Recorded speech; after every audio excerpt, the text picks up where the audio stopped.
Good morning everyone. कैसे हैं आप लोग? आज हम पढ़ेंगे पंचमः पाठः, पांचवा पाठ, पंडिता रमाबाई। ये पाठ किसके बारे में है? पंडिता रमाबाई के बारे में। बच्चों, पाठ शुरू करने से पहले मैं आपसे 3 बातें कहना चाहूँगी। पहली ये कि आपको वीडियो को शुरू से लेकर आखिर तक पूरा देखना है। दूसरा, वीडियो में अगर आपको कहीं पर कुछ समझ में नहीं आता है तो आप मुझे कमेंट बॉक्स में जाकर लिख सकते हैं। और तीसरी बात ये कि अगर आपको मेरा पढ़ाया हुआ पसंद आता है, आपको वीडियो पसंद आती है, तो आप लाइक बटन को दबाएंगे और चैनल को सब्सक्राइब करेंगे। ठीक है, तो चलिए पाठ शुरू करते हैं। स्त्री शिक्षा क्षेत्रे अग्रण्या पंडिता रमाबाई 1858 तमे ख्रीष्टाब्दे जन्म अलभत। स्त्री शिक्षा के क्षेत्र में अग्रणीय पंडिता रमाबाई का जन्म 1858 ईस्वी में हुआ था। तस्या पिता अनंत शास्त्री डोंगरे, माता च लक्ष्मीबाई आस्ताम। इनके पिता अनंत शास्त्री डोंगरे और माता लक्ष्मीबाई थीं। तस्मिन् काले स्त्री शिक्षायाः स्थिति चिंतनीया आसीत्। उस समय पर स्त्री शिक्षा की स्थिति चिंतनीय थी, यानी स्त्रियों को शिक्षा नहीं दी जाती थी। शोचनीय स्थिति थी उस समय स्त्री शिक्षा के लिए। स्त्रीणां कृते संस्कृत शिक्षणं प्रायः प्रचलितं न आसीत्। स्त्रियों के लिए संस्कृत का शिक्षण बिल्कुल ही प्रचलित नहीं था, यानी उस समय स्त्रियों को संस्कृत नहीं पढ़ाई जाती थी। किंतु डोंगरे रूढ़िबद्धां धारणां परित्यज्य स्वपत्नीं संस्कृतम् अध्यापयत्। किंतु डोंगरे ने रूढ़िबद्ध धारणा को परित्यज्य माने त्याग कर, रूढ़िबद्ध माने रूढ़िबद्ध, धारणा माने विचारों को, यानी जो वो इस रूढ़िबद्धता की धारणा थी कि स्त्रियों को संस्कृत की शिक्षा नहीं दी जानी चाहिए, इस धारणा को उन्होंने छोड़ा और अपनी पत्नी को संस्कृत का अध्ययन कराया, यानी संस्कृत पढ़ना सिखाया। एतदर्थं सः समाजस्य प्रतारणाम् अपि असह्यत, और इसके लिए उन्हें समाज की प्रताड़ना यानी समाज से अपमान भी सहना पड़ा। अनंतरम रमा अपि स्वमातुः संस्कृत शिक्षा प्राप्तवती। बाद में रमा ने भी अपनी माता से संस्कृत की शिक्षा प्राप्त की।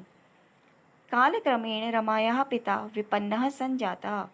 समय के साथ साथ रमा के पिता जो थे वो निर्धन हो गए, गरीब हो गए। विपन्न माने निर्धन होना, संजाता माने हो गए। तो समय के साथ साथ रमा के पिता निर्धन हो गए। तस्य पितरौ ज्येष्ठा भगिनी च दुर्भिक्षं दिवंगतः। उसके माता पिता और बड़ी बहन अकाल के समय मृत्यु को प्राप्त हुए। दुर्भिक्षता पीड़िता मतलब अकाल से पीड़ित होकर, दिवंगता मतलब मृत्यु को प्राप्त हुए। तदंतरम रमा स्वज्येष्ठ भ्राता सह।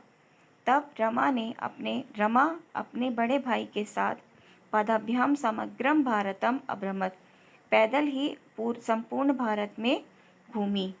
यानी जब उसके माता पिता और बहन की मृत्यु हो गई अकाल में, तो वो उसने अपने भाई के साथ पूरे भारत का भ्रमण किया। कैसे? पदाभ्याम, पैदल चलकर। भ्रमण क्रमे स कोलकाता प्राप्त। भ्रमण करते करते वह कोलकाता पहुंची। संस्कृत वैदुष्येण सा तत्र पंडिता सरस्वती चेति उपाध्यां विभूषिता। संस्कृत की विद्वान होने के कारण उसे वहाँ पंडिता सरस्वती आदि की उपाधि से सम्मानित किया गया। तत्रैव सा ब्रह्म समाजेन प्रभाविता वेदाध्ययनम अकरोत्। वहाँ पर उसने ब्रह्म समाज से प्रभावित होकर वेदों का अध्ययन भी किया। पश्चात शास्त्रीणां कृते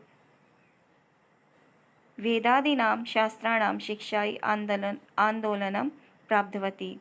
उसके पश्चात उसने स्त्रियों के लिए वेदों और शास्त्रों की शिक्षा के लिए आंदोलन प्रारंभ किया। स्त्रियाणाम मतलब स्त्रियों के लिए वेदादिना मतलब वेद आदि शास्त्रों का, शास्त्राणाम माने शास्त्रों का, शिक्षा ही माने शिक्षा के लिए, आंदोलनम मतलब आंदोलन, प्रारब्धवती मतलब आरंभ किया, यानी स्त्रियों के लिए भी वेद आदि की शिक्षा होनी चाहिए, वो भी वेद आदि ग्रंथों को पढ़ सकते हैं, इस तरीके का प्रावधान होना चाहिए, इसके लिए उन्होंने आंदोलन किया। ठीक है। 1880 तमे ख्रीष्टाब्दे स विपिन बिहारी दासेन सह बांकीपुर न्यायालय विवाहम अकरोत्। 1880 में उसने विपिन बिहारी दास के साथ बांकीपुर के न्यायालय में विवाह किया। सौदक वर्षात् अनंतरम तस्या पति दिवंगता। सौदक वर्षात् मतलब 1.5 वर्ष के पश्चात उसी के पति दिवंगत हो गए, मतलब वो भी मृत्यु को प्राप्त हुए। तदंतरम स पुत्र्या मनोरमया सह जन्मभूमि महाराष्ट्रम प्रत्यागच्छत्। तो उसके पश्चात वह अपनी पुत्री मनोरमा के साथ अपनी जन्मभूमि महाराष्ट्र वापस आ गई। प्रत्यागच्छत् माने वापस लौट आई। नारीणां सम्मानाय शिक्षायै च स स्वकीयं जीवनम अर्पितवती।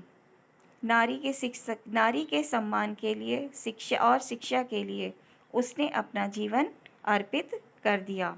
नारीणाम माने नारियों के सम्मान, नाय मतलब सम्मान, शिक्षा माने शिक्षा, च माने और, सा माने उसने, स्वकीय माने अपना, जीवनम माने जीवन, अर्पितवती माने अर्पित कर दिया, यानी नारियों के सम्मान और उनकी शिक्षा के लिए उसने अपना जीवन अर्पित कर दिया। हंटर शिक्षा आयोगस्य समक्षम नारी शिक्षा विषये सा स्वमतं प्रस्तुतवती।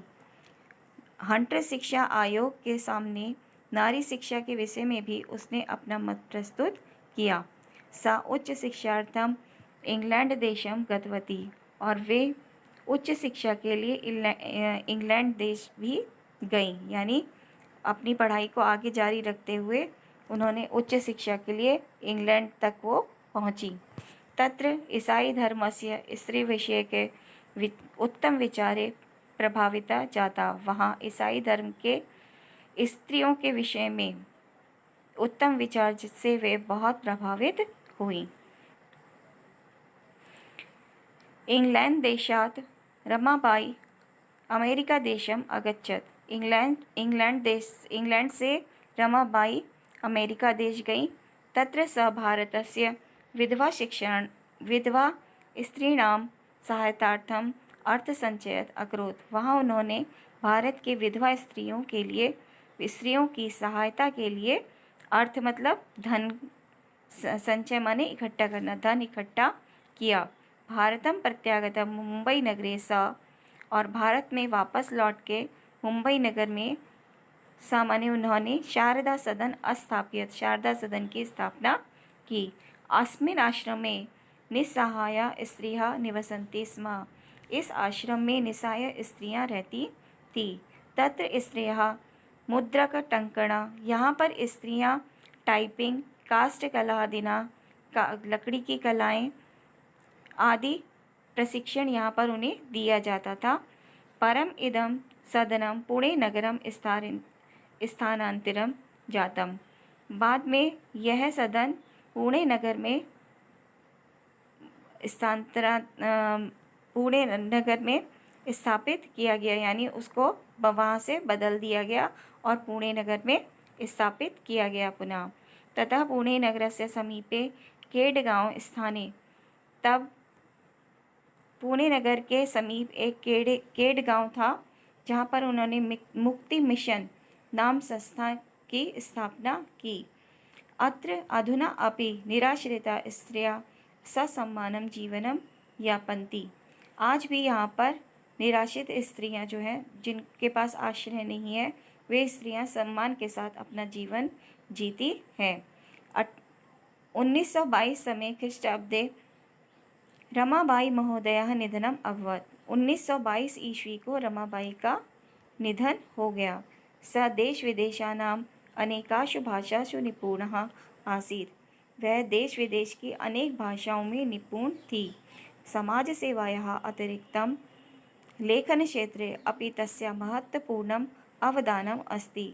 समाज सेवा के अतिरिक्त लेखन के क्षेत्र में भी उनका महत्वपूर्ण योगदान है। स्त्री धर्म नीति, हाई कास्ट हिंदू विमेन इति तस्य प्रसिद्ध रचनाद्वयं वर्तते।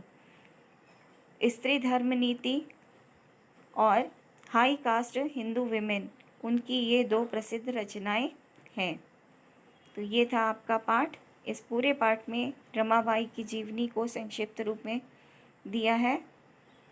तो आपको भी उनके जीवनी से प्रभावित होकर अपने जीवन में कुछ नया परिवर्तन लाने की सोचना चाहिए। आज के लिए इतना ही। धन्यवाद।